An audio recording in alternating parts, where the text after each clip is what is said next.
இந்த வாரம் சரிகமபாவில் சேவை என்ற சொல் உயிர் பெற்ற நாள், உலகம் போற்றும் உன்னத நாள். எங்கள் கேப்டன் மாமனிதர் விஜயகாந்தின் பிறந்த நாள்.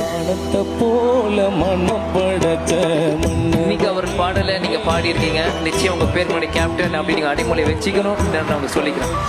கேப்டன் இல்லாத ஒரு வருத்தம், ஆனால் அவர் இல்லாமல் அவர் பிரதிபலிப்பா நான் பிரபாகரனை பார்க்குறேன். புரட்சி தலைவர் எப்படி பொன்மான சம்பளம், அது மாதிரி ஒரு கருப்பு தங்கம். நட்சத்திராக்கு என்ன உதவி வேணாலும் அவங்க படிப்பு செலவு எதுவாக இருந்தாலும் தயங்காம நீங்க கேட்கலாம். ஒரு தம்பியா என்னைக்கும் அவங்க கூட இருப்பேன். கேப்டன் சார் நான் நேரா பார்க்கல, ஆனா இன்னைக்கு பார்த்துட்டு இருக்கேன் சார். கேப்டன் இருக்கும் போதும் சரி, இல்லாத போதும் சரி, சரிகமபா என்னைக்குமே கேப்டன் இல்லத்தில் ஒளிச்சிட்டே தான் இருக்கும். இந்தியாவின் நம்பர் 1 டீலர் வசந்த் & கோவின் சிறப்பு தள்ளுபடி விற்பனை மற்றும் KG tiles 30% offer easy EMI உடன் இப்ப லேயிங் எக்ஸ்பர்ட் சர்வீஸ் வழங்கும் Sarigamapa senior season 5 copowered by gold winner அம்மாக்களின் நம்பிக்கை ஜுவல்லரி பார்ட்னர் தங்கமகளின் 3 கிளைகள் ஆகஸ்ட் 15 கோலாகல ஆரம்பம். Dream home partner MP developers trust forever, healthy partner line date syrup daily 2 spoon, special partner கமகமனம் நலம் தரும் தினம் RKG நெய், co presented by V care hair and skin clinic. சனி மற்றும் ஞாயிறு இரவு 7 மணிக்கு.